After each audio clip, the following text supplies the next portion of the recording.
call to order the regular meeting of the West Valley City Council. We note that we have a quorum tonight. We do have one council member excused tonight. Councilmember Lars Nordfeldt will not be with us. The rest of the council is here. We will begin by turning to Councilmember Simano for the opening ceremony. Doesn't look like the Reverend is here. So for the opening ceremony tonight, if you all would please rise and recite the Pledge of Allegiance with me.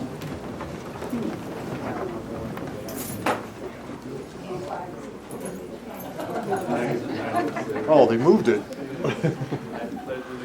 To the flag of the United States of America and to the republic for which it stands, one nation, under God, indivisible, with liberty and justice for all.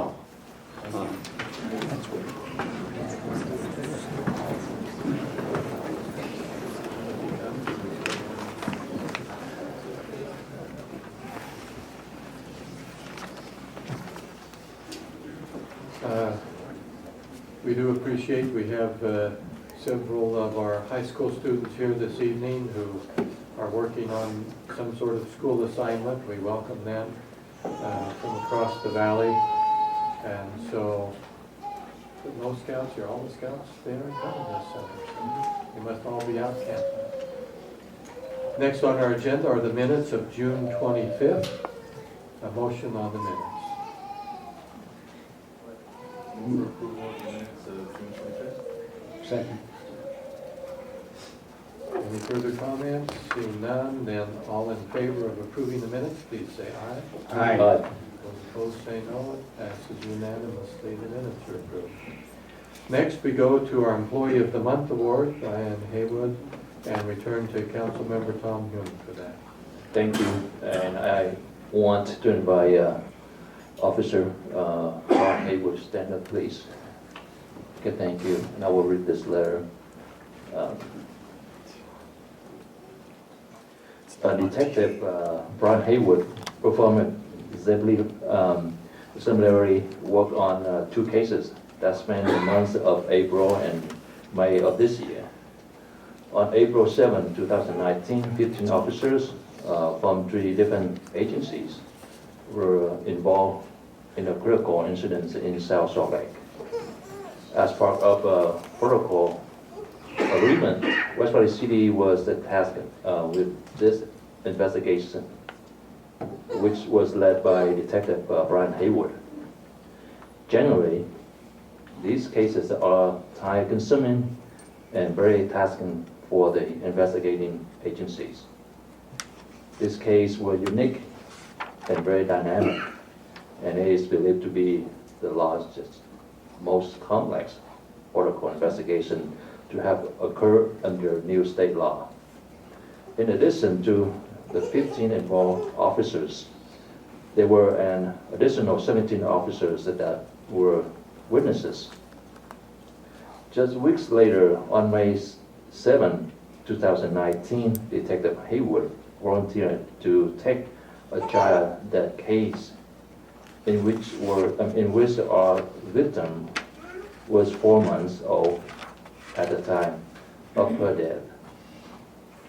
Detective Haywood worked tirelessly on this case and stayed in constant communication with the family of our victim. He was able to gain a confession from our suspect and prepare an excellent case for prosecution for the district attorney's office, who ultimately filed first-degree felony charges. Either case would be a daunting task for one detective to investigate.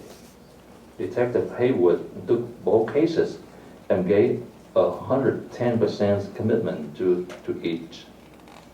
Detective Haywood went above and beyond on both cases and exhibited the highest levels of professionalism.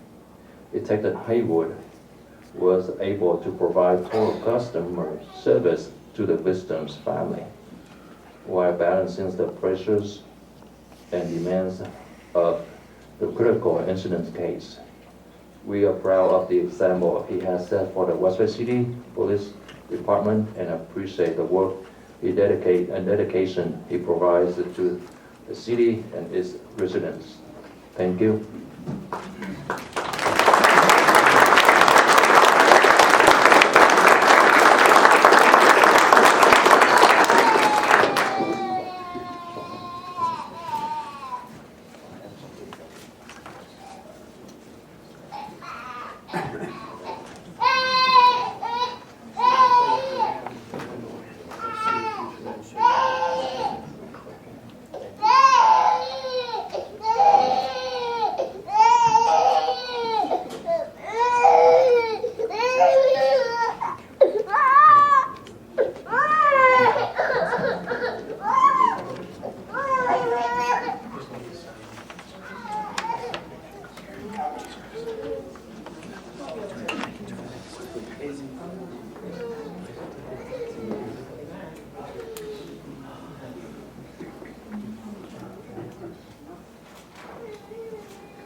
Haywood, Officer Haywood, if you have a family here, just you can stand up and introduce. Yeah. I just have my coworkers here. Okay. Great. Thank you so much. Good. My team. Next, we have the Division of the Quarter of the Economic Development Community and Economic Development Department. So, Councilman Christian. Right. Okay, could I have the Economic Development Division of the Community and Economic Development Department please stand?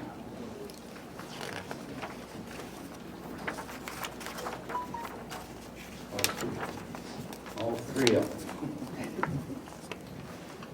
The Economic Development Division of the Community and Economic Development Department is the division that puts gas in the engine of the city. Anyone who enters the city from any gateway, I-15, I-215, 7200, 201, Redwood Road, 5600 West, will see the evidence of the amazing work of this division. Literally, every corner of the city is being developed or redeveloped in a huge way due to their excellent efforts.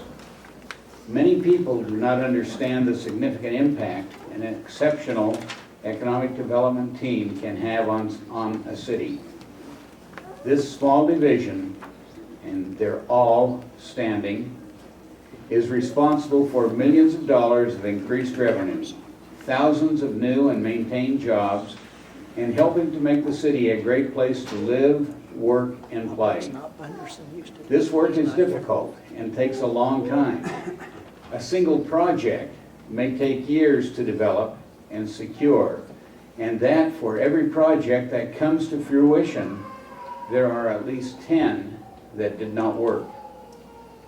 The Economic Development Division of our city works at the highest levels to secure all types of business and to ensure that the businesses we have stay and thrive. This job requires a unique skill set and a willingness to work tirelessly, doing whatever it takes to create success. If you have ever had the chance to talk to someone not familiar with the city, or who is visiting after having not been in the city for a while, you will hear a common refrain: "Wow, I had no idea about all of the amazing things happening in your city." This phrase is music to the ears of the Economic Development Office. The ongoing success of this division is also due in large part to the many hands throughout the city that come together to make a particular project work, and to the consistent direction and support of the city manager and city council. It is a team effort and something we can all take great pride in being part of. At this time, when so many of these projects are being completed, The Economic Development Division truly deserves the Division of the Quarter Award. The Economic Development Division is the epitome of total customer service. Each member of this team is available to its customers day or night. Many evenings and weekends are spent working on projects and with prospective projects. This team works tirelessly to make sure developments are completed and issues are resolved.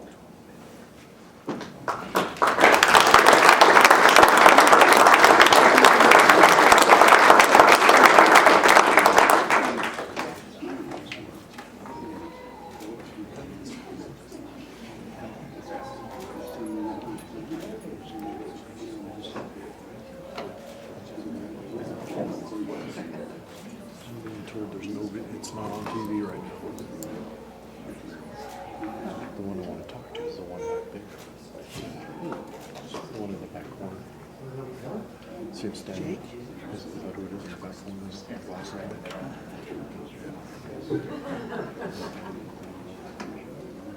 Unless it's on, oh no, it's normally on. I could go and say something cool, but I don't want to interrupt.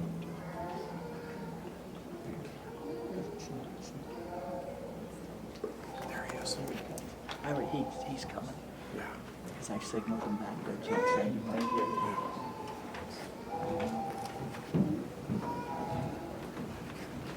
Now, we're going to put you on the Told spot it's not again on because TV. we'd like you to introduce those that are with you. It's not on TV. So, I know they're not just your fellow employees. So this is Sophie, this is my better half. Okay. She's a full-time mom, full-time nursing student. This is Rio Jackson, my 4-year-old. This is Exie, my 1-year-old. And This is my husband, Chad Terrell.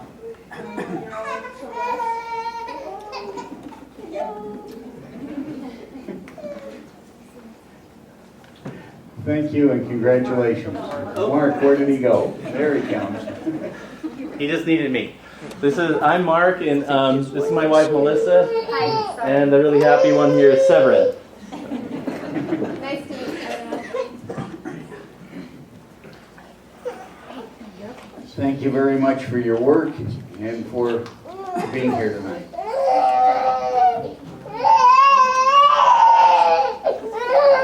Now, we're glad you came, but yeah, usually everyone gets up and leaves for this part. At least those who are recognized. They're employees, so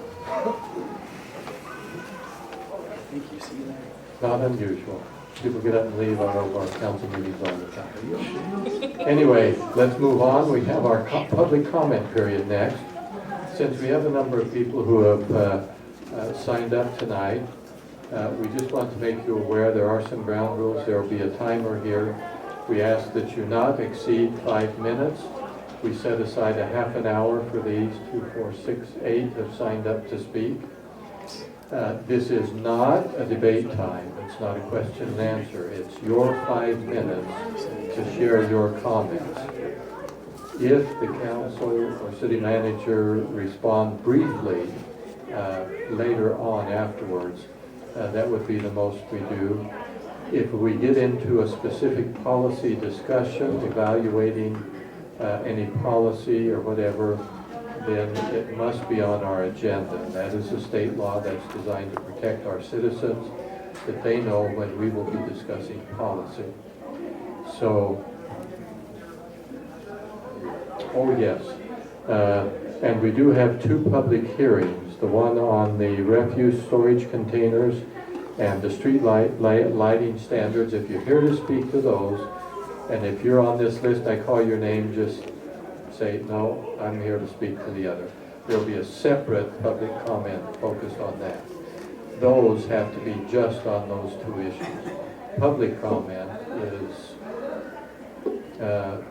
on any issue you bring up. Your comments should not be addressed to anyone other than the mayor. That's to bring official decorum, because I chair the council. And so with that introduction, I think that covers everything, so we'll start down the list. I know. looks like Marty Snyder. You'll come up and introduce yourself.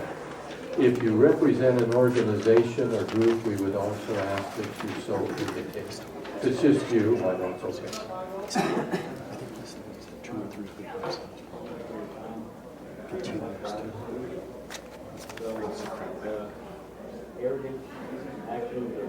No mic. Mic on? Nope. Return the mic on. Would you hang on just a second? Do we have a problem with the microphone? We're not, if you'll pause that, or that's just.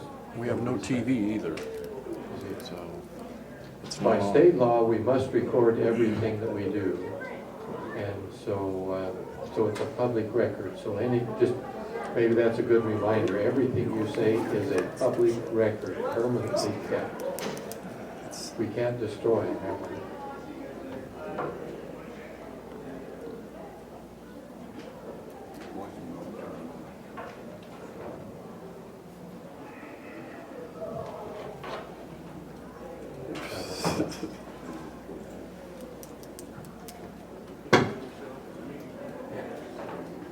Okay. Thank you. Sorry to interrupt there, but we do want to hear you. Okay, go ahead. All right, though the arrogance of actions on Officer Patino and his unjust treatment of us has caused us damage. West Valley City has stolen and removed private property without due process. We respectfully request a continuance on this matter while we retain legal counsel to research and a satisfactory resolution. Where'd Pyle go? Well, He doesn't you want to guys be say here you for you. record everything? Well, I went over there to your hearing officer where they had their little hearing for their city ordinance. They didn't record it. Is that supposed to be recorded too? Yep. When you guys have a hearing there? It's your time. Oh, okay, well, they don't record it. Answer that. They don't record that. So we just need to stop this. It's just nonsense, the way they got it set up right now. We just need to get it stopped. That's all I gotta say. Okay, thank you. Next, Scott. If you'd give your full name, so. Really need my full name. All I need to say is, when you guys come in and you sit there and tell us that we're complied, up to city ordinance, we're in compliance. 4 days later, you come take 38 sheets of plywood from my house, where I gotta use that to build a handicap access because they're talking about cutting my leg off. You guys just think you can get away with all this crap, and Mr. Pyle over here, he's the one that he thinks everything's fine with everything. Using my taxpayer money for West Valley sit out there at Walmart so they can, second job? That's bullshit. I'm not paying for them to have my public vehicle sitting out there. I have to take my own vehicle when I go to work. So I feel they should do theirs. I'm not paying my taxpayer money to pay for them to use my vehicle to go for their second job. It's a little ridiculous, Charge $50 an hour for cops coming. They ought to get it right. There was 8 cops there, but why they only charged for 3 cops? I figured I pay my taxes. When you come to keep the peace, that's already in my taxes. It's already paid. That's what cops are for, to keep the peace. Not to pay them $50 an hour to come and take your shit out of your house, out of your yard. That's ridiculous. You come with a search warrant, not signed by a judge, not notarized. Basically, cops got the hands on their guns. What? I call that a strong arm robbery, if you ask me. But yeah, what am I supposed to do now for the wood that you guys took from my handicap entrance to my house? Turn around and go buy some more? $650 worth? Shoot. West Valley will be paying for it, trust me. Thank you. Next is Dave Turkelson.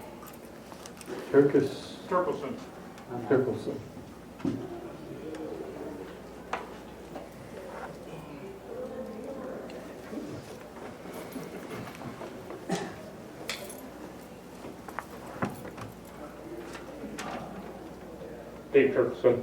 I no longer reside in West Valley, but I used to. I'm based out of Fruitland, Utah now.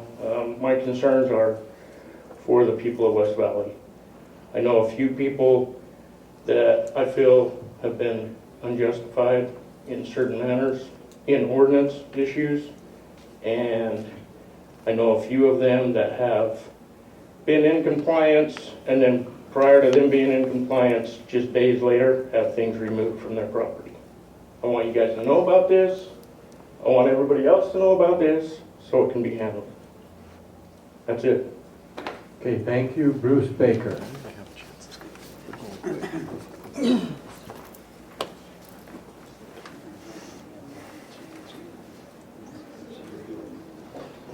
Mayor, I'm Bruce Baker, members.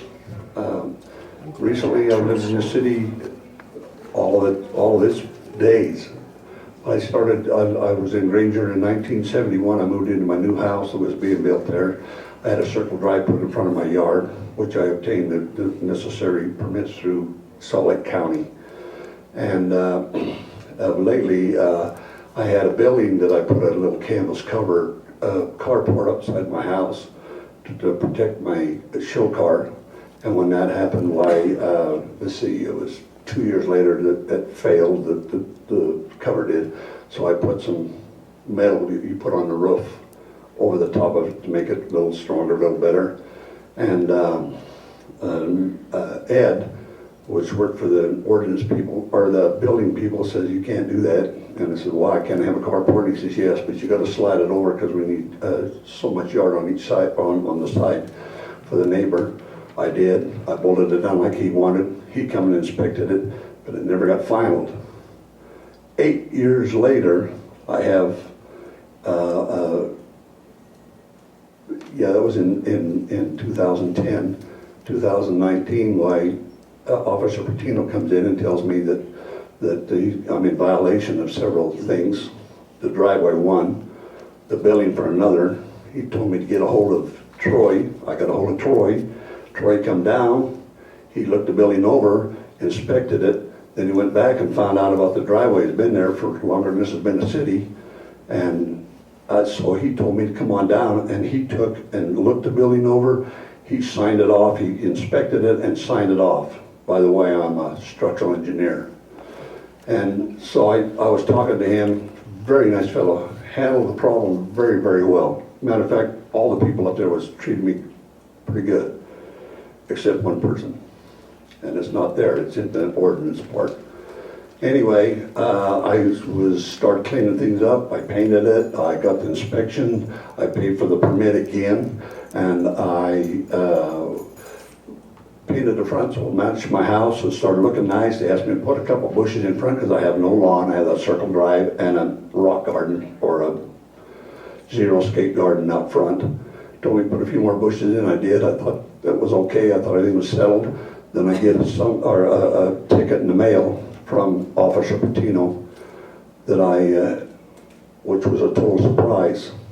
At this point, I called the building inspector and find out what's going on. He says, no, that's all been settled and approved. I went over to talk to Officer Patino, and he told me that he didn't know nothing about it, and the ticket stands until whatever. And I went, well, wait a minute. So right now, as of Monday, I've got to meet with again to find out what is going on with this whole setup.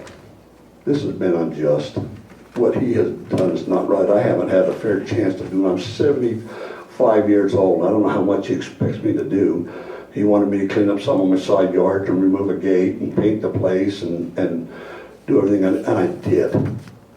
But I didn't get it all done. And I've got a ticket. I haven't even talked to the guy. One time on the phone, he told me to call Troy. I did. I don't get it. I would like to be able to find out what the heck is going on. I think you people should know that things are moving a little too fast for some people out there to be able to get things done up and do what they're supposed to. And I'm not in violation for that driveway. It's been here before this was a city, long time before this was a city, and it was illegally obtained.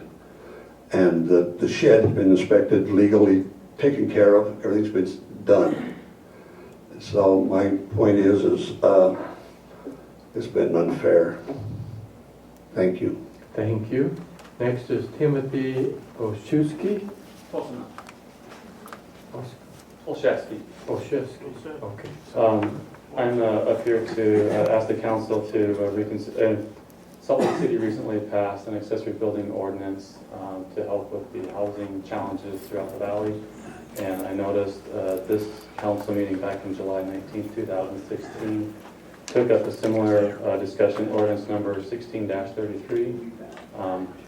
Apparently it was moved for continuance. I contacted Historic in the engineering department to ask where that's at. And he basically said that it's waiting for the council to give further direction regarding accessory buildings or accessory dwelling units.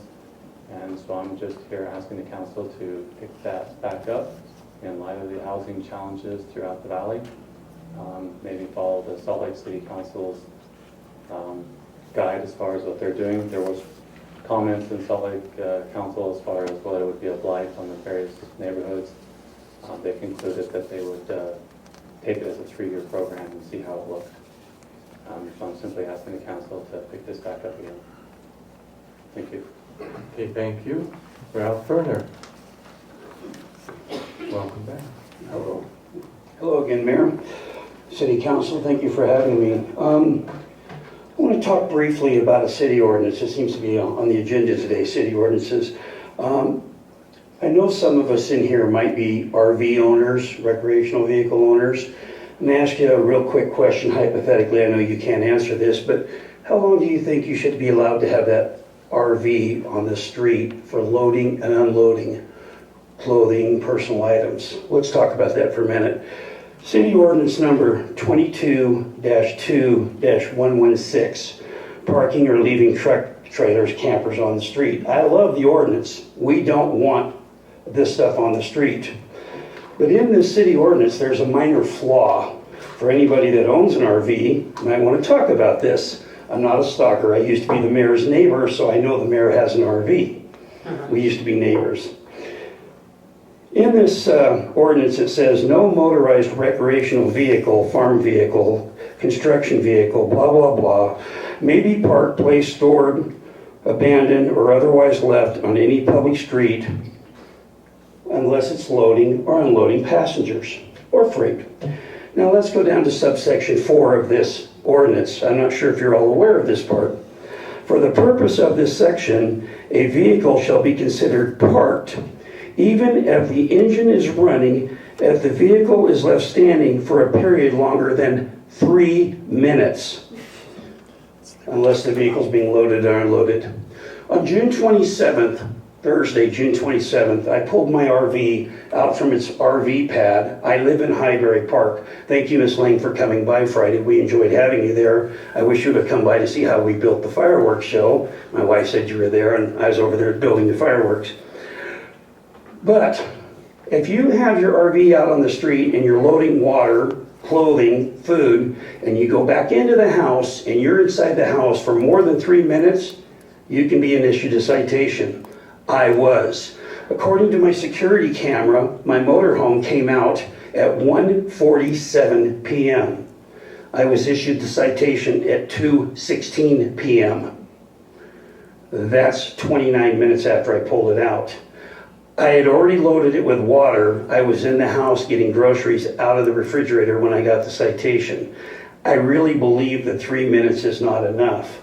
I think if the city council would take a look at this in the future and try and amend it in some way, possibly where motorhomes can't be on the street between a certain hours, that could be fine. But I don't believe that 3 minutes really is defensible. Now, I did appeal the citation and I won. How did I do that? With a very strong group. It's called the Good Sam Club.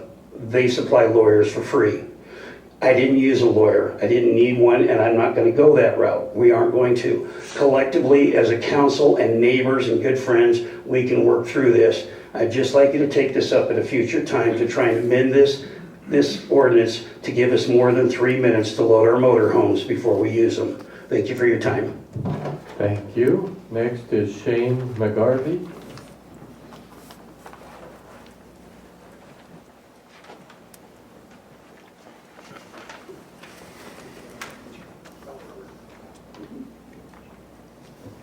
Hi, my name is Shane McGarvey. I'm representing Roxborough HOA. I've lived in West Valley for about 16 years, and I've been on the board of the HOA for about 10 to 12. During that time, we've had issues with homeowners that don't follow even West Valley City's code enforcement, let alone our own CCNRs. And every time we call code enforcement, they say we're a HOA and they can't come in. And so I'm asking for the city's help to come in and do what they do for other neighborhoods. We are paying our taxes. In fact, we're paying more because our homes are closer together than most neighborhoods. And we need help in enforcing some of the laws that are for West Valley. We have a hard time, we have 196 homes. We have a hard time getting people to participate with the HOA. And most of the people on the board are older than myself and don't have the time or means or the want to go get in arguments with their neighbors. We all know about the code enforcement officer that was shot and killed doing the same thing you're asking us to do for free and not being trained to do it. So that's what I'm asking. I'm asking for the city to come out and help us. Simple things like weeds need to be mowed. You know, the face of their house needed to be up to code. We have no other authority than to send them a fine and put a lien on their house, and they know this, and if they're not planning on moving, they don't plan on doing anything. And until they move, we don't collect anything.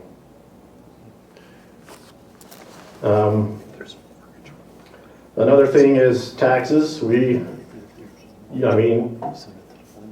collect a due, but a lot of the homeowners have figured out we have a hard time collecting from them too as well. If they declare bankruptcy or go foreclosure, we collect nothing. So we're asked to maintain a park with less money every year, but you guys in West Valley and the state, you always get your taxes. No matter what happens, you get your taxes. If someone declares bankruptcy or goes foreclosure, you're going to get paid. We don't.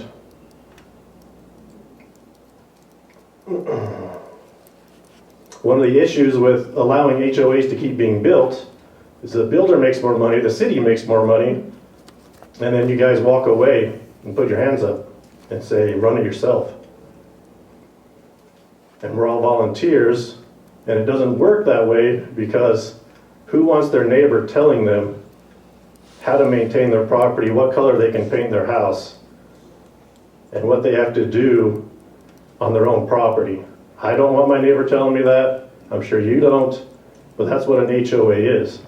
And it makes it hard when you're trying to make your community better, and you know as well as I do, some people aren't going to do what they're asked to do. And so we're asking for your help to come out with your trained code enforcement officers and to make our community better. That's all we're asking. To me, we're being taxed twice. We're getting taxed from West Valley, we're getting taxed for our HOA dues, and we're getting no help from West Valley. Another thing, well, I only have about a minute left. In our grid, when I say a grid, I'm saying 27th West to 32 or 3600 West and 4100 South to 4700 South. There is no park in that grid other than ours. And so everyone that's outside of our community comes and uses our park. They leave their garbage, they vandalize, and we have to pay for it. Every other grid in West Valley City has about 1 to 3 parks that West Valley City maintains and pays for. But yet we pay for this grid ourselves. And we just don't have the funds to keep doing it. And so I'm asking for your help. Thank you for your time. Thank you. And then Mike Markham.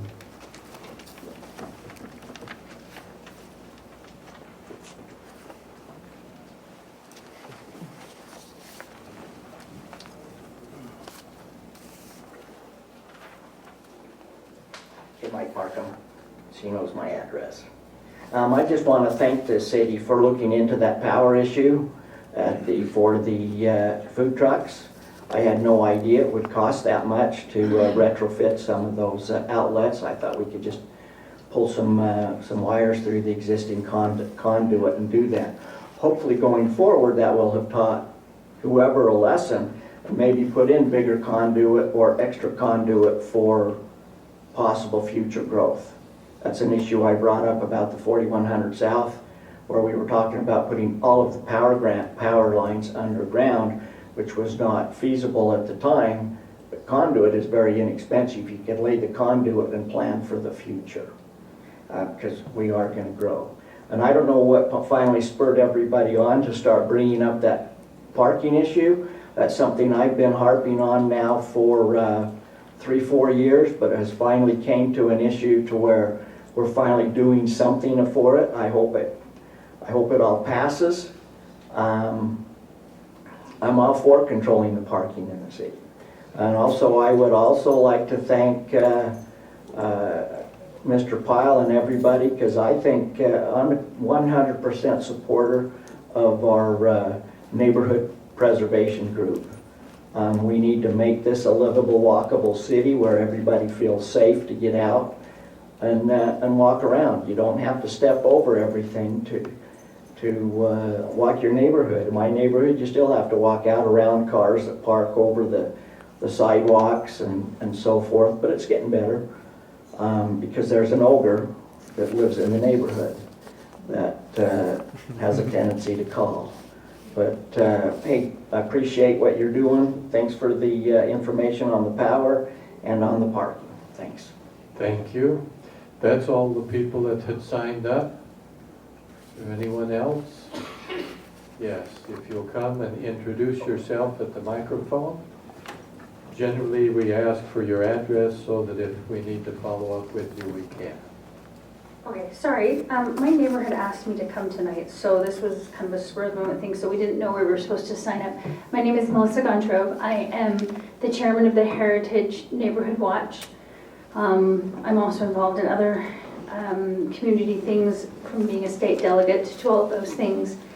I guess there's probably 2 issues that we experience that we would like to see hopefully addressed for our city, because we hear about it from a lot of people. One, first and foremost, we have a house that's on 3826 South Atlas Way.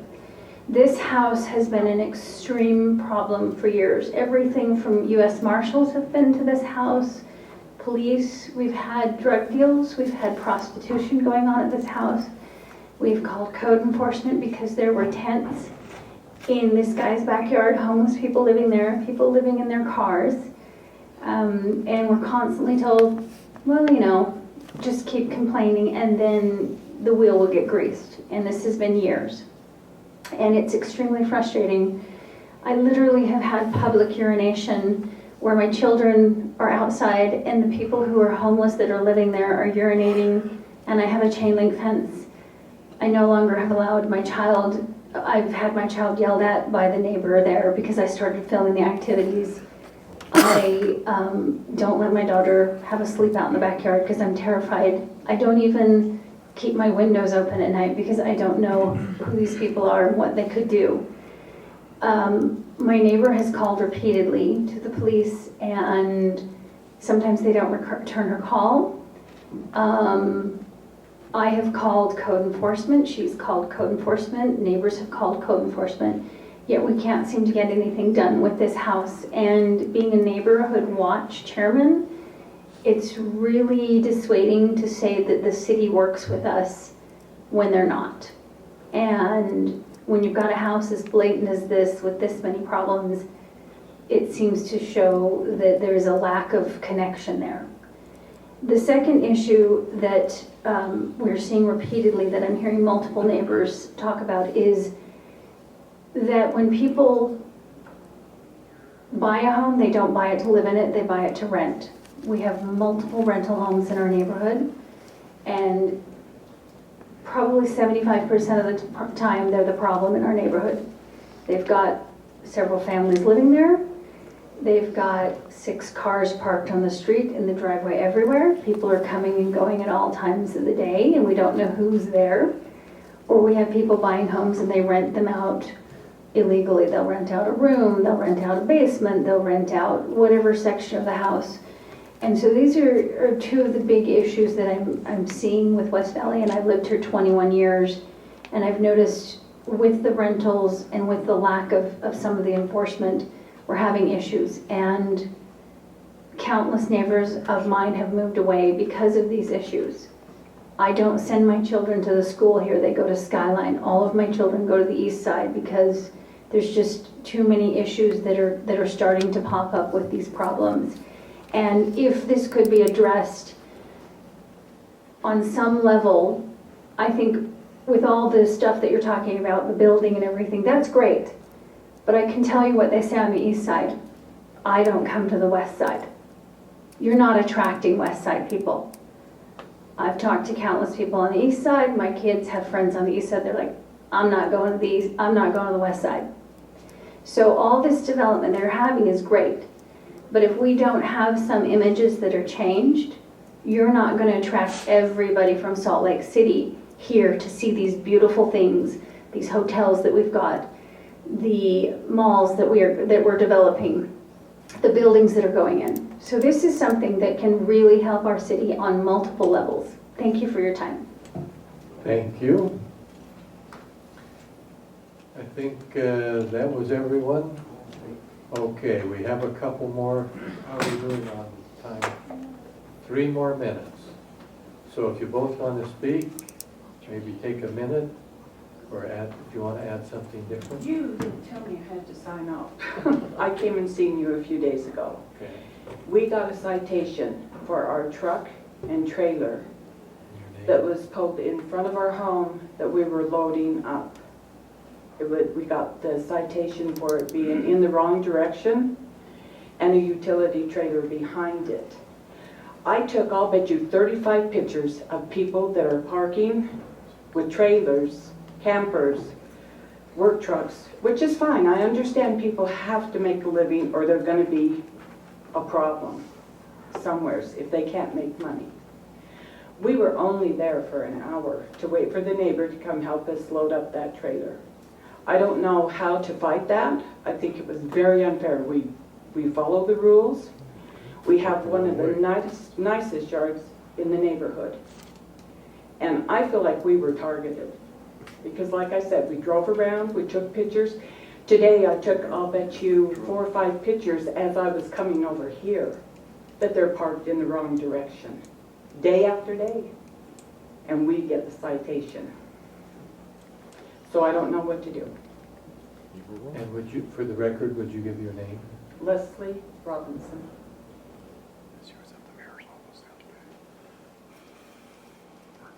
Okay, thank you. That has to be paid in a few days, or it will go up in cost. So what do I do? You can't answer me, right? Huh? Not right now. We need to finish up with the Okay. others and so. All right. Thank you.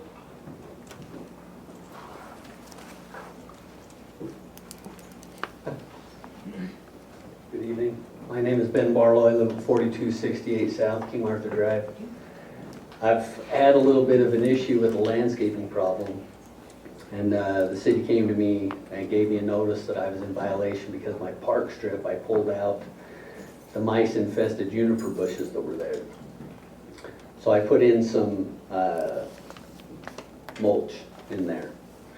They said it wasn't deep enough, that I needed actual plants in there. So I went down and I got me a couple little trees, put little trees in there, put the mulch in there, put some daisies and whatnot in there.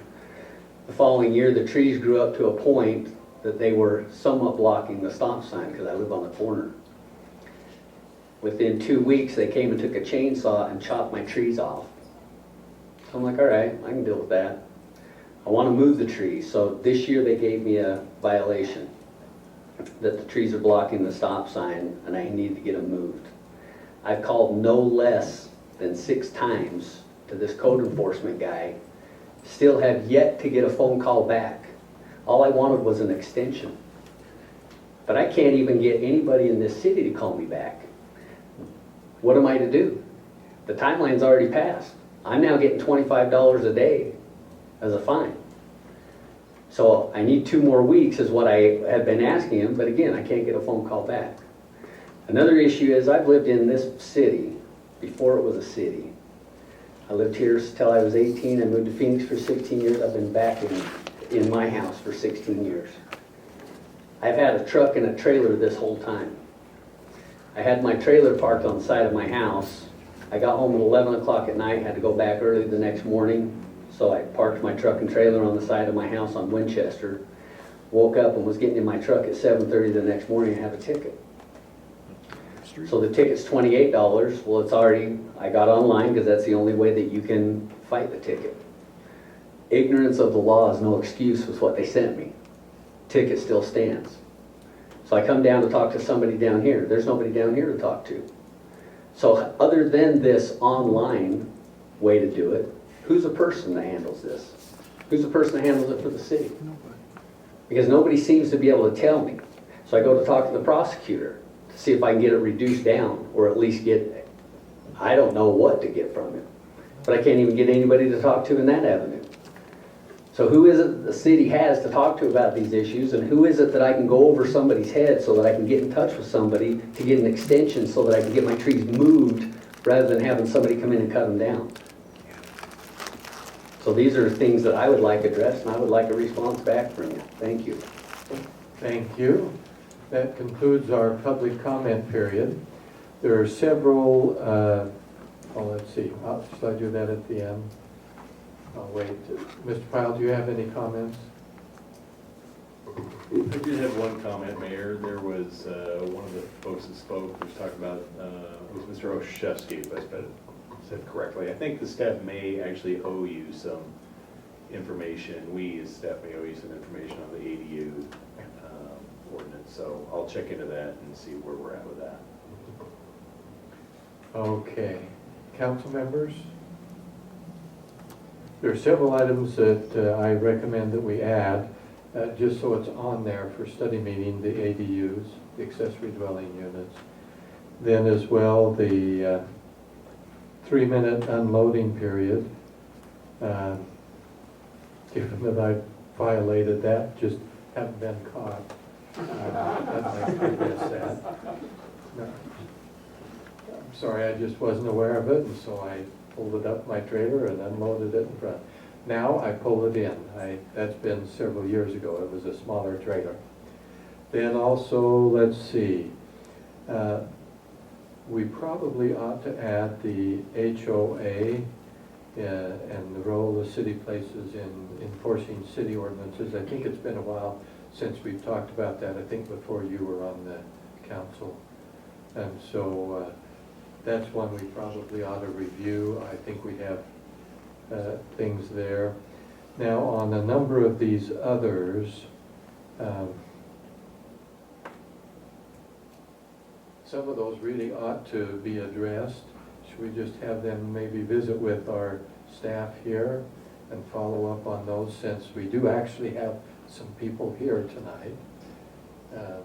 And so maybe if you want to meet out in the hall, those that had issues that they wanted to work through.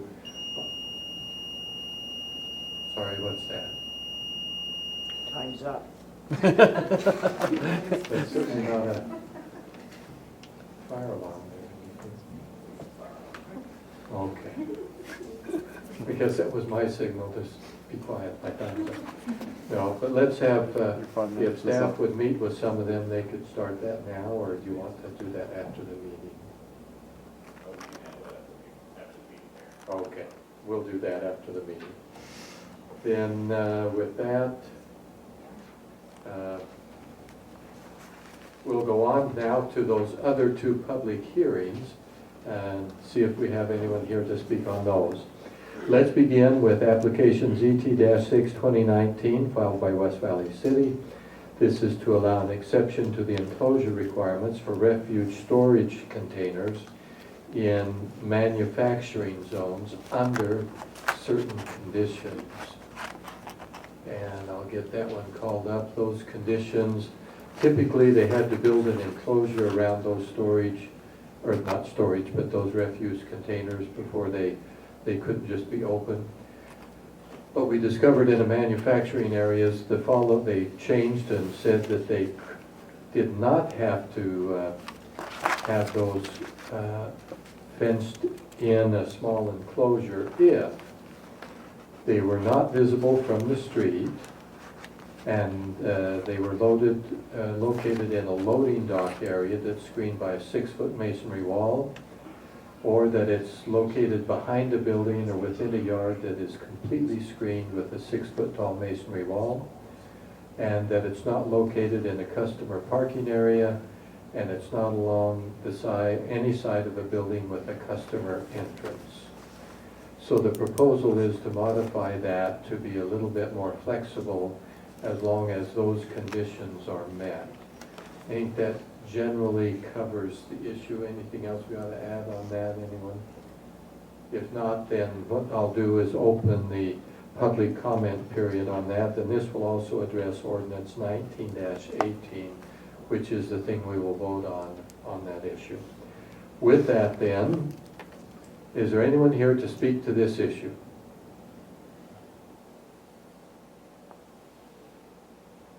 See, our public comment period's a lot more fun than this piece of Seeing no one here to speak to this issue, then I'll close the public comment period. We'll bring it back to the council for any further discussion or a motion. I'd make a motion for approval of ordinance 19-18. Second. Properly before us. Any further comments? Seeing none, then to our city recorder, where we will take a roll call vote as required by state law. Councilman Fitzie Umanu. Aye. Councilwoman Lang. Yes. Councilman Bueller. Aye. Councilman Hune. Aye. Councilman Christensen. Yes. And Mayor Bigelow. Aye. Motion passes unanimously. Okay, next we have also a public hearing, application ZT-72019 with ordinance 19-19.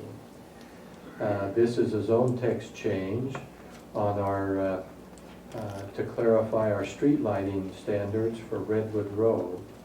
And basically what this does is it, along there, and we've done this along some of our major streets, and we left out for some reason Redwood Road. I think these are the acorn lights on these main arteries. And so to bring consistency to our street lighting and different things, why that's the purpose of this change.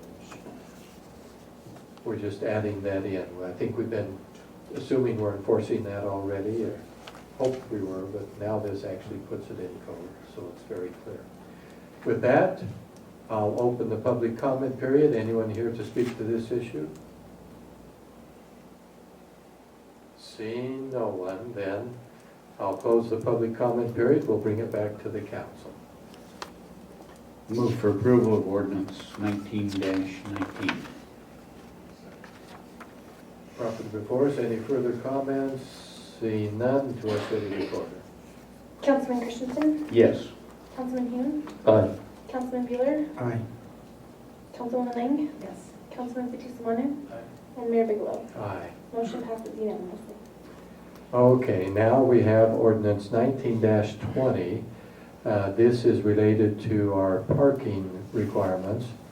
And we're going to modify our code to prohibit parking of uninsured, unregistered vehicles on city streets, prohibit parking on a bike lane or pedestrian trail, and allow for the use of immobilization devices on nuisance vehicles, and create an electronic payment appeal system.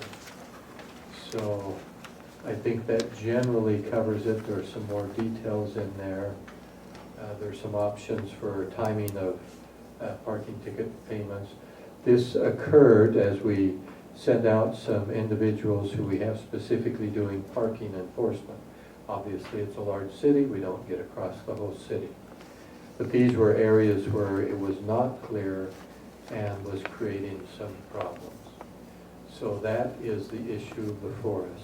To the council, then, for any comments? Just to make a comment, Mayor, we had some discussion about this today in our study meeting. There was also a discussion last week and discussion tonight and public comment.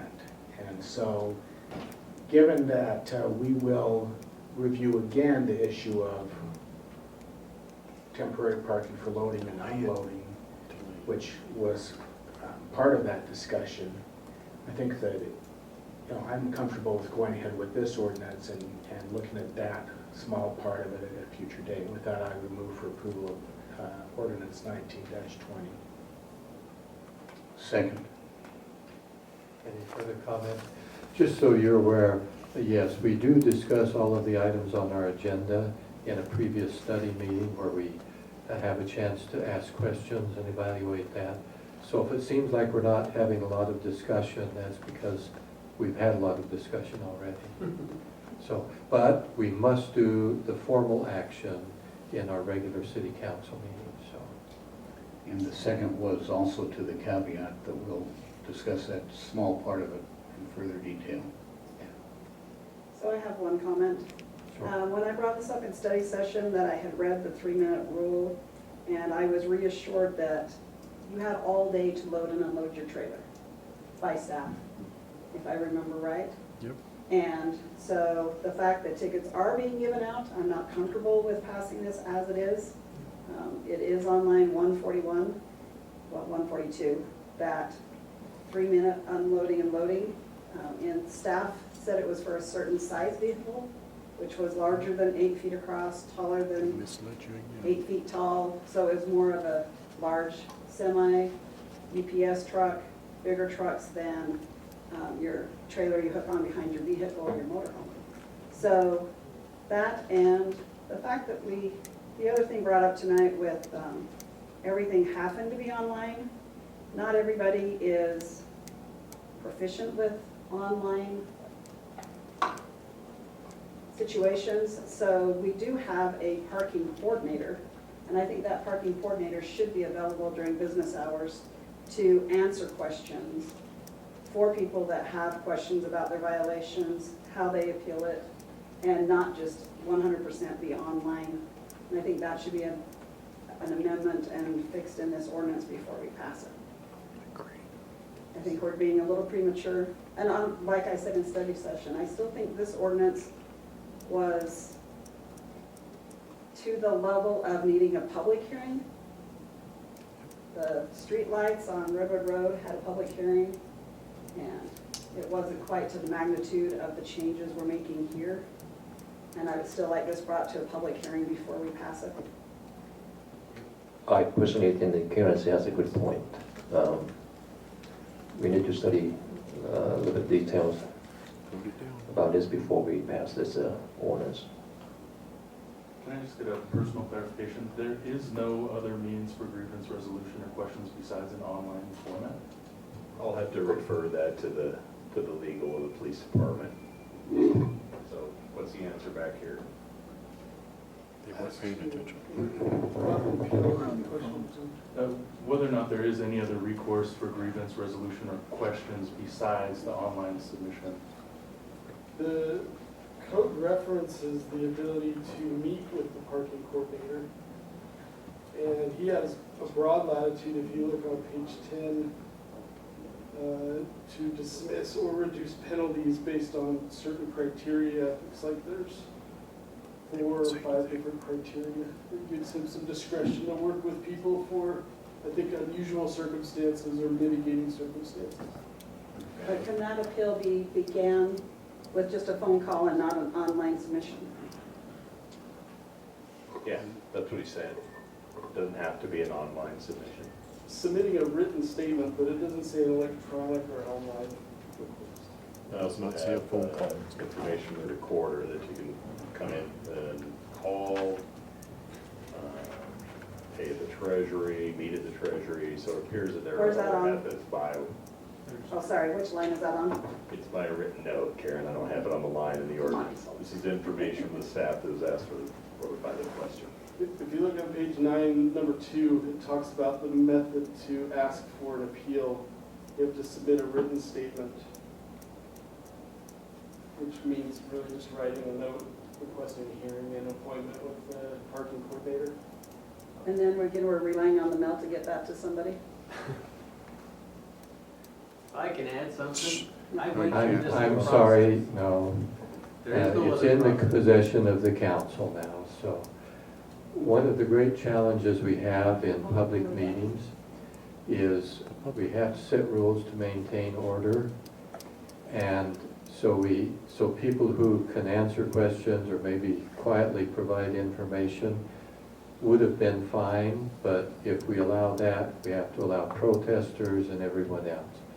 So the rules are that we have public hearing portions, and that's where the public can speak. We can certainly talk with you afterwards, but once it's in the council's possession hereby, it's a council discussion only. So with that, I hope that's clear. So anyway, continue on, council. Any further comments? We do have a motion before us. It's been seconded.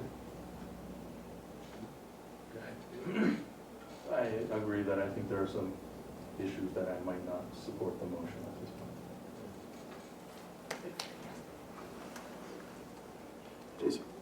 Mayor, may I make a comment? Certainly. The city, by rule, the city manager is allowed to make comments. He's not a voting member of the council, but he is considered part of the council discussion by state law.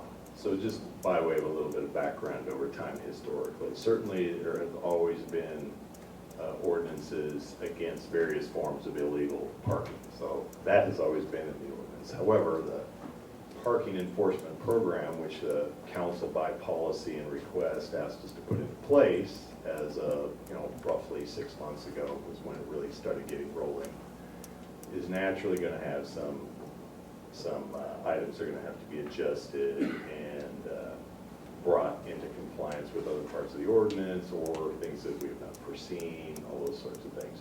That's why this particular ordinance changes before in the first place, because for the past 6 months we have worked through, found some areas that need to be clarified or need to be added. It's not intended to be comprehensive or all-encompassing or the last word in what parking enforcement would be. So of course, like many other ordinances that we have, whether they are development related, land use, another one that comes to mind that ends up getting changed fairly regularly on a periodic basis is sign ordinance. I would foresee that this ordinance too would have other items that would be added to or modified or whatever. I don't see that as a reason not to pass the ordinance as it is tonight. Certainly any other changes that would require modification or further clarification, like the 3-minute rule. I have some question on that myself too. I don't know what that means or what's going on or if there's some other enforcement mechanism. So basically the statement just is that it doesn't hurt to clarify and take care of some of these issues that have been put together in this particular ordinance, as well as consider further modifications to that ordinance. Well, I guess I would make one other comment too to the whole request for a public hearing. There's a very specific set of criteria by which a public hearing is decided or brought forward. It's not just randomly or by or at a whim decided that one ordinance change will be a public hearing, one will not. The council could always request further public consideration or a hearing on their own, but I also wanted to make sure that the impression wasn't left that, oh yeah, we just don't think this one should have a public hearing, so we didn't do that. There's a process by which particular ordinances and other items, again, using land use as an example, are brought for public hearing and noticed as such. Well, and I don't see a safety concern to 1 more week study or 2 more weeks study and cleaning this up and getting it right the first time. Then putting it in place and then maybe forgetting about it for 2 months. I think it's time sensitive. And so I would rather get it right the first time than put something in halfway now and then go back and say, we'll fix it later. This is a good first attempt, and I think we should just do it correctly the first time. I think one thing, in our study meeting, we were told that the loading and unloading did not violate Chapter 7. And so I think we need some coordination between Chapter 7 and Chapter 22. But again, knowing that we're going to continue to look at this, I don't have any heartache with what's here now as a step towards a perfect ordinance, if there is such a thing. Do you mind restating the motion? Sorry, I know you had a... My motion was to approve this ordinance, what is it, 19-20? And then you had a caveat, but... Well, I made a comment, the mayor had put up for a future agenda item that we would consider the loading and unloading. And I think we need to coordinate that with Title VII so it all makes sense. And so, I mean, Councilman Christensen said he seconded the caveat. I don't know that was really part of the motion, but I don't know that it matters. Especially since it looks like the motion's gonna fail, so maybe we ought to just vote on it. Well, there's two ways to handle it. One is you vote for or against the motion, but what's the situation here? I have to, let's see, Robert Rules of Order, that you can make a substitute motion and replace the original motion, and if that motion is seconded and voted on, that's another way of handling it, but you can just vote and have it do that way. Yeah, I personally don't make it more complicated, just roll call right now and start to see this pass or not pass, up or down. Any further discussion? Okay, the motion is properly before us. To our city recorder for the vote. Councilman Christensen? Yes. Councilman Hume? No. Councilman Bueller? Aye. Councilwoman Lang? No. Councilman Fitzie Umanu? Aye. And Mayor Bigelow? No. Motion fails. Okay. Now, the motion, or excuse me, the issue is still before us. It's just sitting on our agenda. So since that didn't pass, do we want to set a time certain in another meeting to discuss this? Or just leave it pending? Well, I would move that the issue be continued and put on a future agenda and not be left in the nether. Yeah, I agree. Because we've had that happen before where Apparently we lost something on mother-in-law apartments or something. Okay. It's not it's an inside joke, kind of, some of these things that happened before, but we have to be clear on our motions. Simply, if a motion doesn't pass, the issue is still in our control, and so we can decide what we want to do from there. So, was that a motion? I made a motion. Okay. I think the collective will is to get this change in this 3-minute thing. So, yeah, I'm fine with it. I'll second it. Okay. Properly for us. Any further discussion? Seeing none, to our city recorder for the vote. Councilman Fitzie Umanu? Aye. Councilwoman Lang? Yes. Councilman Bueller? Aye. Councilman Hume? Aye. Councilman Christensen? Yes. And Mayor Bigelow? Aye. Motion for continuance passes. Okay, thank you. And that will appear on one of our future agendas. Next, we go to our resolutions, 19-85.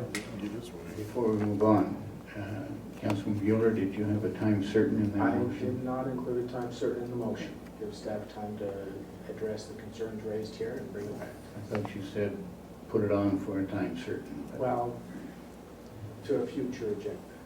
Okay. I think the mayor introduces maybe to a time certain. I just said it should be. Well, I just continued. raised that as an option. Right. I just Okay. moved for continuance. Okay.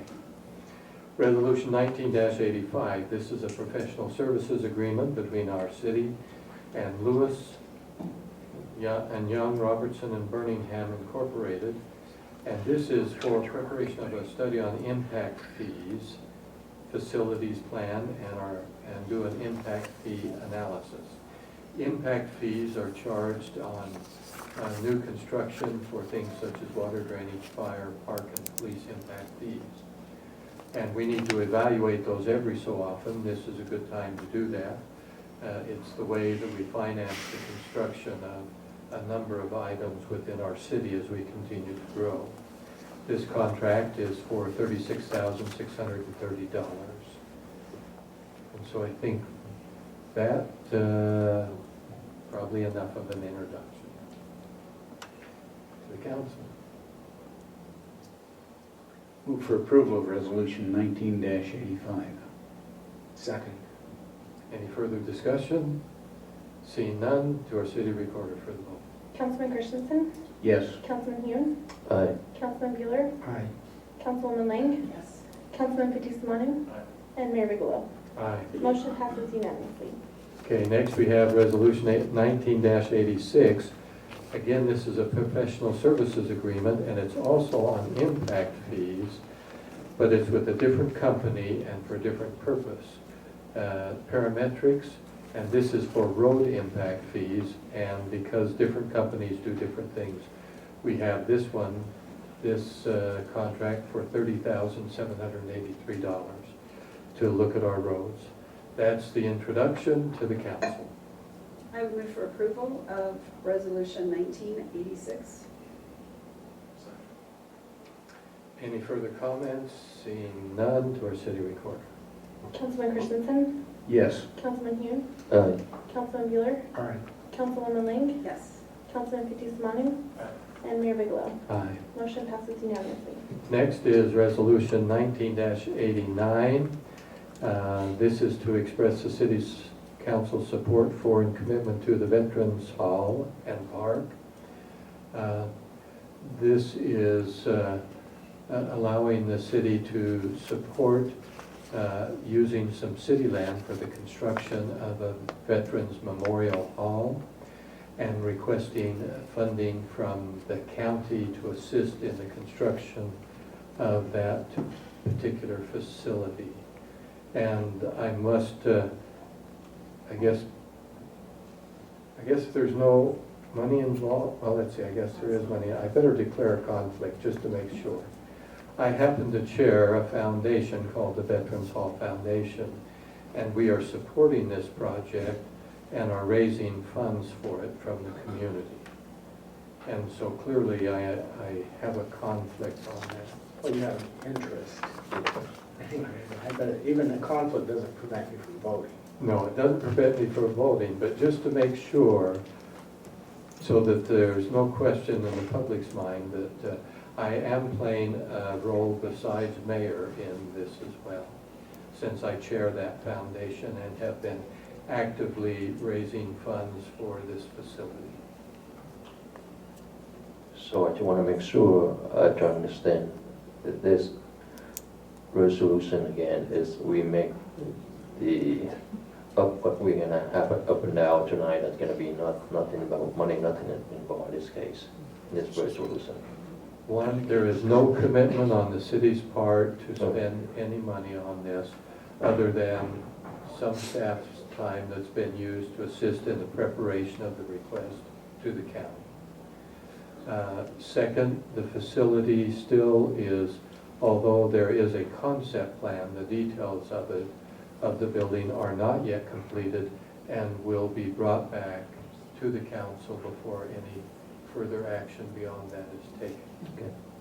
Does that answer your question? Yes. Okay, and I will move forward for approval of this resolution 19-89. Second. Any further comments? Seeing none, then to our city recorder for the vote. Councilman Fitzie Umanu, Aye. Councilwoman Lang, Yes. Councilman Bueller, Aye. Councilman Hune, Aye.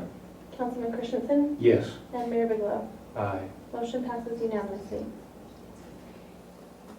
Okay. Set one down, let's see. Okay, next under new business is application SMI-6-2019. This is requesting final plat approval for, there it is. Okay. Final plat approval for Decker Lake subdivision located at 2351 South Decker Lake Boulevard. And,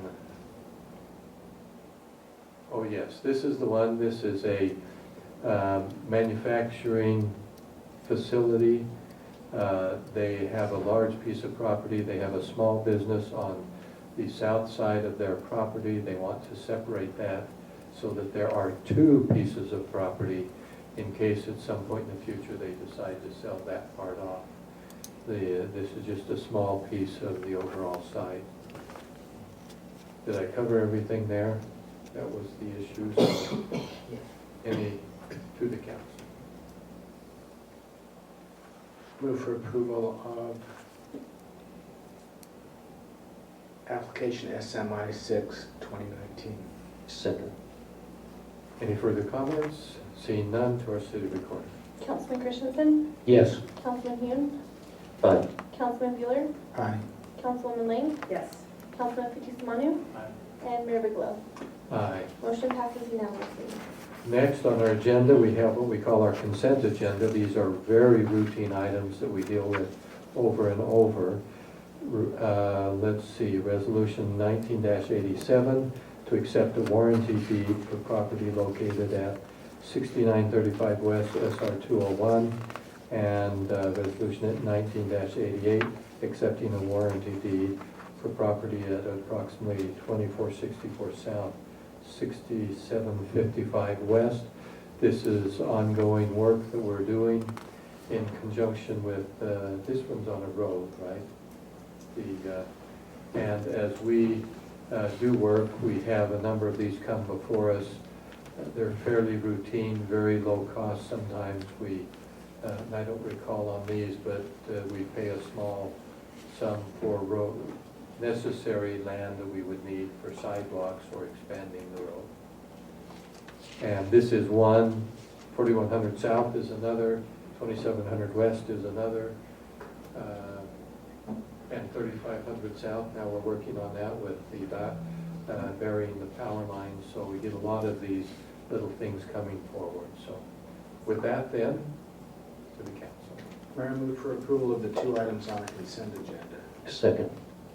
Property before us. Any further comments? Seeing none, to our city recorder.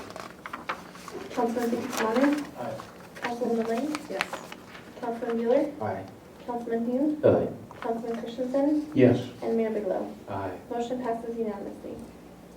Thank you. We have no reason for a closed session. Our agenda is complete. Thank you all for coming this evening. And then I think we'll be meeting with a few afterwards. With that, Motion to adjourn. all in favor say aye. Aye. Those opposed say no. It passes unanimously. Our regular meeting is adjourned.